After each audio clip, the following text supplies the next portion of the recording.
नमस्कार, जय हिंद दोस्तों। आप सभी का स्वागत करता हूं एग्जाम छत्तीसगढ़ में। चलिए बिना देरी करे आज की क्लास शुरू करते हैं। फर्स्ट प्रश्न में है, निम्न में से किस घाटी को फूलों की घाटी कहा जाता है? ऑप्शन देख लीजिएगा। इसमें है लोरो घाटी, तेलिन घाटी, मतला घाटी या खुरसेल घाटी। इन चार ऑप्शन में से फूलों की घाटी किसे कहा जाता है? तो याद रखना, लोरो घाटी को फूलों की घाटी कहा जाता है, जो कि जसपुर में स्थित है। याद रखना, लोरो घाटी कहाँ स्थित है? जसपुर में स्थित है। चलिए अगला क्वेश्चन की ओर। निम्न में से कौन सी रेखा छत्तीसगढ़ राज्य से होकर गुजरती है? कौन सी रेखा जो है छत्तीसगढ़ राज्य से होकर गुजरती है? ऑप्शन में है मकर रेखा, कर्क रेखा, भूमध्य रेखा या आर्कटिक वृत्त। तो इसका सही उत्तर टिक कीजिएगा। तो इसका सही उत्तर हो जाएगा कर्क रेखा। कर्क रेखा जो है छत्तीसगढ़ राज्य से होकर गुजरती है। और संभाग की बात करें तो सरगुजा संभाग से होकर गुजरती है। याद रखना, एग्जाम में पूछा जाता है कि छत्तीसगढ़ में कर्क रेखा किस संभाग से गुजरती है। तो याद रखिएगा, सरगुजा संभाग से कर्क रेखा गुजरती है। चलिए नेक्स्ट क्वेश्चन। चांग बखार पहाड़ी किस जिले में स्थित है? CGPSC ABO 2013 में इस प्रश्न को पूछा गया था। चांग बखार पहाड़ी किस जिले में स्थित है? बलरामपुर, कोरिया, जसपुर या सरगुजा। तो चांग बखार जो है कोरिया जिले में स्थित है। याद रखना, कोरिया जिले। डोरसा मिट्टी किन दो मिट्टियों का मिश्रण है? डोरसा मिट्टी काली एवं जलोढ़, लाल एवं पीली, काली एवं पीली या कन्हार एवं मटासी। तो डोरसा मिट्टी किन दो मिट्टियों का मिश्रण है? तो याद रखना, कन्हार और मटासी मिट्टी का मिश्रण को हम डोरसा मिट्टी कहते हैं। याद रखना, कन्हार एवं मटासी मिट्टी के मिश्रण को डोरसा मिट्टी कहते हैं। जगदलपुर शहर किस नदी के तट पर स्थित है? जगदलपुर शहर किस नदी के तट पर स्थित है? ऑप्शन में दिया गया है कोटरी नदी, गोदावरी नदी, सबरी नदी या इंद्रावती नदी। तो जगदलपुर जो है इंद्रावती नदी के तट पर बसा हुआ है। इंद्रावती नदी के तट पर जगदलपुर शहर बसा हुआ है। छत्तीसगढ़ का सबसे अधिक सिंचाई जिला कौन सा है? छत्तीसगढ़ का सबसे अधिक सिंचाई वाला जिला कौन सा है? रायपुर, धमतरी, जांजगीर चांपा या दुर्ग। तो इसका सही उत्तर क्या हो जाएगा? जांजगीर चांपा। छत्तीसगढ़ का सबसे अधिक सिंचित जिला जो है जांजगीर चांपा है। और कम सिंचित जिले की बात करें तो दंतेवाड़ा। याद रखना, अधिक सिंचाई वाला जिला जांजगीर चांपा, कम सिंचाई वाला जिला दंतेवाड़ा। छत्तीसगढ़ में सोयाबीन का उत्पादन किस जिले में सर्वाधिक होता है? छत्तीसगढ़ में सोयाबीन का उत्पादन किस जिले में सर्वाधिक होता है? राजनांदगांव, बालोद, कवर्धा या बिलासपुर। तो इसका सही उत्तर क्या हो जाएगा? राजनांदगांव। छत्तीसगढ़ में सोयाबीन का सर्वाधिक उत्पादन जो है राजनांदगांव जिले में होता है। राजनांदगांव। चलिए अगला क्वेश्चन की ओर। छत्तीसगढ़ का एकमात्र जूट उद्योग निम्न में से किस जिले में स्थित है? वेरी मोस्ट इम्पॉर्टेंट प्रश्न है। CGPSC प्री 2013, 14 और 21 में इस प्रश्न को पूछा गया है। छत्तीसगढ़ का एकमात्र जूट उद्योग निम्न में से किस जिले में है? रायगढ़, कोरिया, जसपुर या रायपुर। तो एकमात्र जूट उद्योग किस जिले में है? तो है रायगढ़ जिले। कौन सा जूट मिल है? Mohan jute mill. इस जूट मिल की स्थापना वर्ष 1935 में की गई थी। 1935, याद रखना, 1935 में मोहन जूट मिल की स्थापना की गई थी, जो कि रायगढ़ जिले में स्थित है। छत्तीसगढ़ में किस विद्युत का उत्पादन अधिक किया जाता है? छत्तीसगढ़ में किस विद्युत का उत्पादन अधिक किया जाता है? तापीय ऊर्जा, जल विद्युत, पवन ऊर्जा या सौर ऊर्जा। तो इसका सही उत्तर क्या होगा? तापीय ऊर्जा। छत्तीसगढ़ में तापीय विद्युत का उत्पादन अधिक किया जाता है। तापीय ऊर्जा सही उत्तर हो जाएगा, तापीय ऊर्जा। छत्तीसगढ़ प्रदेश में स्थित बिलासपुर रेलवे जोन भारत देश का कौन सा रेलवे जोन है?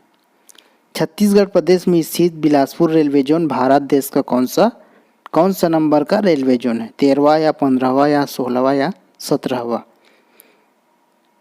तो कौन सा नंबर का है? 16वां नंबर का है। हमारे छत्तीसगढ़ प्रदेश में बिलासपुर रेलवे जोन देश का 16वां रेलवे जोन के अंतर्गत आता है। बिलासपुर रेलवे जोन की स्थापना कब हुई थी? तो याद रखना 1 अप्रैल 2003 को की गई थी। 1 अप्रैल 2003 को बिलासपुर रेलवे जोन की स्थापना हुई थी। जनगणना 2011 के अनुसार छत्तीसगढ़ राज्य की कुल जनसंख्या देश की कुल जनसंख्या का कितना प्रतिशत है? फिर से रिपीट कर देता हूँ। जनगणना 2011 के अनुसार छत्तीसगढ़ राज्य की कुल जनसंख्या देश की कुल जनसंख्या का कितना प्रतिशत है? 4.11, 1.35, 2.11 या 4.34? तो इसका सही उत्तर क्या हो जाएगा? 2.11% जनगणना 2011 के अनुसार छत्तीसगढ़ राज्य की कुल जनसंख्या देश की कुल जनसंख्या का 2.11% है। वर्ष 2011 में छत्तीसगढ़ की कुल जनसंख्या कितनी थी? तो याद रखना 2,55,45,198। एग्जाम में डायरेक्ट पूछा जाता है कि वर्ष 2011 में छत्तीसगढ़ की कुल जनसंख्या कितनी थी? तो 2,55,45,198 थी, याद रखना। चलिए, निम्न में से छत्तीसगढ़ में स्थित किस स्थान को विश्व की सबसे प्राचीन नाट्यशाला माना जाता है? निम्न में से छत्तीसगढ़ में स्थित किस स्थान को विश्व की सबसे प्राचीन नाट्यशाला माना जाता है?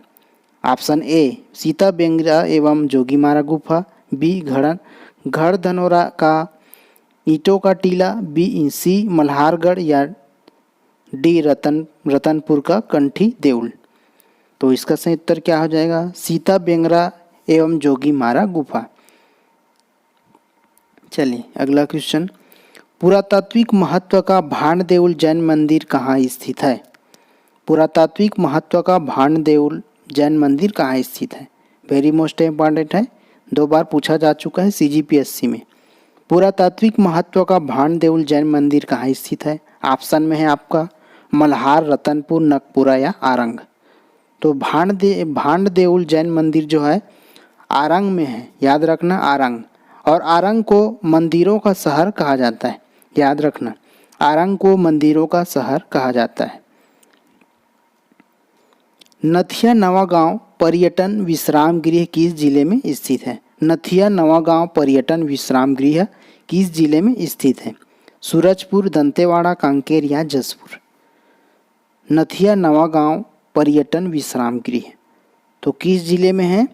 कांकेर जिले में है। कांकेर जिले में नथिया नवागांव पर्यटन विश्राम गृह स्थित है, याद रखना कांकेर जिला। छत्तीसगढ़ पर्यटन मंडल का गठन कब हुआ था? छत्तीसगढ़ में पर्यटन मंडल का गठन कब हुआ था? 8 जनवरी 2000, 18 जनवरी 2002, 8 जनवरी 2003 या 18 जनवरी 2000 को? तो छत्तीसगढ़ पर्यटन मंडल का गठन कब हुआ था? 18 जनवरी 2002 को हुआ था। 18 जनवरी 2002 को छत्तीसगढ़ पर्यटन मंडल का गठन हुआ था, याद रखना। चलिए, पृथक छत्तीसगढ़ राज्य की प्रथम संकल्पना किसने की थी? आप लोगों को ज्ञात होगा इस प्रश्न का उत्तर। देख लेते हैं ऑप्शन में क्या है। राम गोपाल तिवारी, रत्नाकर झा, पंडित सुंदरलाल शर्मा या पंडित वामन राव लाखे? तो इन 4 ऑप्शन में से पृथक छत्तीसगढ़ राज्य की प्रथम संकल्पना किसने की थी? तो किसने की थी? पंडित सुंदरलाल शर्मा ने की थी। पंडित सुंदरलाल शर्मा को छत्तीसगढ़ के गांधी के नाम से जाना जाते हैं। पंडित सुंदरलाल शर्मा को छत्तीसगढ़ के गांधी के नाम से जाना जाते हैं। चलिए, अगर आप इस स्टडी मटेरियल, क्विज और लेटेस्ट जॉब न्यूज अपडेट के लिए हमारे टेलीग्राम ज्वाइन कर सकते हैं। चलिए, वर्तमान में छत्तीसगढ़ की विधानसभा के सदस्यों की संख्या कितनी है? आप सभी को ज्ञात होगा, देख लेते हैं ऑप्शन 85, 90 या 92 या 100। तो तो वर्तमान में छत्तीसगढ़ की विधानसभा के सदस्यों की संख्या कितनी है? 90 है। और 90 में कौन कौन कितना कितना सीट आरक्षित उसको भी देख लो। अनरिजर्व में है 51 सीट, एसटी के लिए 29 और एससी के लिए 10 सीट। क्योंकि एग्जाम में पूछा जाता है विधानसभा 90 सीट में जनरल की कितनी सीट आरक्षित है और एसटी की कितनी सीट आरक्षित है और एससी की, इस प्रकार से एग्जाम में पूछा जाता है। तो याद रखना जनरल के लिए 51, एसटी के लिए 29 और एससी के लिए 10 सीट आरक्षित है 90 सीट में। चलिए, छत्तीसगढ़ के राज्यपाल को निम्न में से राज्यपाल की पद की शपथ कौन दिलाता है? छत्तीसगढ़ के राज्यपाल को निम्न में से राज्यपाल के पद की शपथ कौन दिलाता है? भारत के राष्ट्रपति, सर्वोच्च न्यायालय के मुख्य न्यायाधीश या छत्तीसगढ़ उच्च न्यायालय के मुख्य न्यायाधीश या संबंधित राज्य के निवर्तमान राज्यपाल। तो राज्यपाल की शपथ कौन दिलाता है? वेरी मोस्ट इम्पॉर्टेंट प्रश्न है। तो राज्यपाल की शपथ जो है छत्तीसगढ़ उच्च न्यायालय का मुख्य न्यायाधीश दिलाता है। छत्तीसगढ़ उच्च न्यायालय का मुख्याधीश जो है राज्यपाल की पद की शपथ दिलाता है। आपको बता दें, संविधान के अनुच्छेद 159 के तहत राज्यपाल पद की शपथ छत्तीसगढ़ उच्च न्यायालय के मुख्य न्यायाधीश दिलाते हैं, अनुच्छेद 159 के तहत। चलिए, छत्तीसगढ़ में केंद्रीय विश्वविद्यालय की संख्या कितनी है? केंद्रीय विश्वविद्यालय 1, 2 या 3 या 4। तो केंद्रीय विश्वविद्यालय की संख्या कितनी है हमारे छत्तीसगढ़ में? मात्र एक ही केंद्रीय विश्वविद्यालय है। कौन सा? वो है गुरु घासीदास विश्वविद्यालय, जो कि ग्राम कोनी, जिला बिलासपुर में स्थित है। याद रखना, केंद्रीय विश्वविद्यालय कौन सा है? गुरु घासीदास विश्वविद्यालय। चलिए, अगला क्वेश्चन। छत्तीसगढ़ में प्रागैतिहासिक कालीन शैलचित्र सर्वाधिक किस जिले में प्राप्त हुए हैं? प्रागैतिहासिक कालीन शैलचित्र कौन से जिले में प्राप्त हुए हैं? ऑप्शन में है राजनांदगांव, बिलासपुर या रायगढ़ या बालोद। तो इसका सही उत्तर क्या हो जाएगा? रायगढ़। छत्तीसगढ़ में प्रागैतिहासिक कालीन शैलचित्र जो है रायगढ़ जिले में सर्वाधिक प्राप्त होता है। स्थानीय प्रशासन हेतु पंचकुल संस्था किन शासकों ने बनाई थी?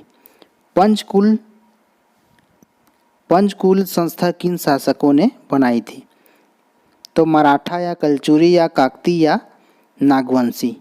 तो इसका सही उत्तर क्या हो जाएगा? कलचुरी। स्थानीय प्रशासन हेतु पंचकुल संस्था कलचुरी शासकों ने बनाई थी। याद रखना, कलचुरी शासकों। 15 अगस्त 1947 को रायपुर के गांधी चौक में झंडा किसने फहराया था? 15 अगस्त 1947 को, बहुत मोस्ट इम्पॉर्टेंट प्रश्न है ये। 15 अगस्त 1947 को रायपुर के गांधी चौक में झंडा किसने फहराया था? तो याद रखना, झंडा जो है वामन राव लाखे ने फहराया था। वामन राव लाखे। छत्तीसगढ़ का प्रथम श्रमिक आंदोलन कहाँ हुआ था? छत्तीसगढ़ का प्रथम श्रमिक आंदोलन कहाँ हुआ था? CGPSC 2017 और 21 में इस प्रश्न को पूछा गया था। छत्तीसगढ़ का प्रथम श्रमिक आंदोलन कहाँ हुआ था? रायपुर, राजनांदगांव या दुर्ग या रायगढ़? सही उत्तर टिक कीजिएगा। तो प्रथम श्रमिक आंदोलन जो है राजनांदगांव में हुआ था। इस आंदोलन के नेतृत्वकर्ता जो है ठाकुर प्यारेलाल सिंह थे। कब हुआ? तो वर्ष 1920 में श्रमिक आंदोलन हुआ था राजनांदगांव में ठाकुर प्यारेलाल सिंह के नेतृत्व में। चलिए, भारतीय संविधान की अनुच्छेद 342 की धारा 20 में छत्तीसगढ़ राज्य की कितनी जनजातियां सूचीबद्ध है? 24, 30, 36 या 42? तो इसका सही उत्तर क्या हो जाएगा? 42। भारतीय संविधान की अनुच्छेद 342 की धारा 20 में छत्तीसगढ़ राज्य की 42 जनजातियां सूचीबद्ध हैं। याद रखना, 42 जनजातियां। दोरला जनजाति पूर्व में किस नाम से जानी जाती थी? दोरला जनजाति माड़िया, मुरिया या अबुझमाड़िया या कोया? तो सही उत्तर क्या होगा इसका? डी, कोया। दोरला जनजाति पूर्व में कोया नाम से जानी जाती थी। कोया नाम से। छत्तीसगढ़ के किस नृत्य में केवल पुरुष भाग ले सकते हैं? सुआ, कर्मा, सैला या राउत नाचा? आपको इस प्रश्न का उत्तर ज्ञात हो गया होगा। छत्तीसगढ़ के किस नृत्य में केवल पुरुष भाग ले सकते हैं? ऑप्शन में सुआ या कर्मा या सैला या राउत नाचा। तो कौन से नृत्य में केवल पुरुष भाग ले सकते हैं? तो राउत नाचा ओनली, राउत नाचे में ही केवल पुरुष भाग ले सकते हैं। चलिए, श्रृंगार रस की प्रधानता किस लोकगीत में होती है? श्रृंगार रस की प्रधानता किस लोकगीत में होती है? भरथरी, ददरिया या बांस गीत या पंडवानी? तो इसका सही उत्तर क्या होगा? ददरिया। श्रृंगार रस की प्रधानता ददरिया लोकगीत में होती है। याद रखना, ददरिया में श्रृंगार रस की प्रधानता होती है। निम्न में से कौन सा प्राधिकारी इस राज्य का संविधान प्रमुख है? संविधान प्रमुख, मुख्य न्यायाधीश या महाधिवक्ता या राज्यपाल या लोकपाल? तो इन चार ऑप्शन में से कौन सा है जो प्राधिकारी इस राज्य का संवैधानिक प्रमुख है? तो हो जाएगा राज्यपाल। संवैधानिक प्रमुख जो है राज्यपाल है। राज्य का संवैधानिक एवं कार्यपालिका प्रमुख राज्यपाल होता है और राज्य का वास्तविक प्रमुख की बात करें तो मुख्यमंत्री होते हैं। दोनों पॉइंट मोस्ट इम्पॉर्टेंट है। राज्य का संवैधानिक एवं कार्यपालिका प्रमुख राज्यपाल, राज्य का वास्तविक प्रमुख मुख्यमंत्री होता है। निम्न में से कौन सा आभूषण कमर में पहना जाता है? लुरकी, करधन या खिनवा या पहुंची? कमर में पहना जाता है। आपको पता चल गया होगा इमेज के माध्यम से, एक खिनवा है। तो इसका सही उत्तर क्या होगा? खिनवा, सॉरी, करधन। करधन है, कमर में करधन को पहना जाता है। चलिए, छत्तीसगढ़ का प्रथम दैनिक समाचार पत्र था महाकौशल, छत्तीसगढ़ नवभारत या देशबंधु? छत्तीसगढ़ का प्रथम दैनिक समाचार पत्र, तो दैनिक समाचार पत्र कौन है? महाकौशल। इसका संपादन वर्ष 1936 से श्री अंबिका चरण शुक्ल ने किया था। महाकौशल का संपादन जो है श्री अंबिका चरण शुक्ल के द्वारा किया गया था। शहीद वीर नारायण सिंह सम्मान किस क्षेत्र में दिया जाता है? शहीद वीर नारायण सिंह सम्मान अहिंसा एवं गौरक्षा, आदिवासी एवं पिछड़ा वर्ग उत्थान या सहकारिता या आंचलिक साहित्य? तो इसका सही उत्तर क्या हो जाएगा? शहीद वीर नारायण सिंह किस क्षेत्र में दिया जाता है? आदिवासी एवं पिछड़ा वर्ग उत्थान के लिए शहीद वीर नारायण सिंह सम्मान दिया जाता है। कौन से विभाग देते हैं? तो आदिम जाति कल्याण विभाग। सम्मान के रूप में क्या क्या देते हैं? प्रशस्ति पत्र एवं 2 लाख रुपये। 2022 के प्राप्तकर्ता कौन है? श्री नारायण मरकाम। याद रखना, श्री नारायण मरकाम। चलिए, नगाड़ा का उपयोग किया जाता है। नगाड़ा का उपयोग किया जाता है तो किस समय किया जाता है? जसगीत गाने में, फाग गीत गाने में किया जाता है। होली के समय फाग गीत गाने में किया जाता है। यह है आपके नगाड़ा। चलिए, छत्तीसगढ़ में आदिवासी लोक महोत्सव इनमें से किस स्थान पर और कब मनाया जाता है? छत्तीसगढ़ में आदिवासी लोक महोत्सव इनमें से किस स्थान पर और कब मनाया जाता है? वेरी मोस्ट इम्पॉर्टेंट प्रश्न है। ऑप्शन ए बस्तर 1 नवंबर, बी जगदलपुर 20 नवंबर, सी सोनाखान 10 दिसंबर या डी सरगुजा 21 जनवरी? तो कौन सी स्थान पर मनाए जाते हैं और कब मनाए जाते हैं? तो सोनाखान में मनाए जाते हैं और 10 दिसंबर को मनाया जाता है। याद रखना, छत्तीसगढ़ में आदिवासी लोक महोत्सव सोनाखान में 10 दिसंबर को मनाया जाता है। सोनाखान कहाँ है? सोनाखान बलौदाबाजार भाटापारा जिले के अंतर्गत आता है। फिर मिलते हैं नेक्स्ट क्लास में, तब तक के लिए जय हिंद, जय भारत, जय छत्तीसगढ़।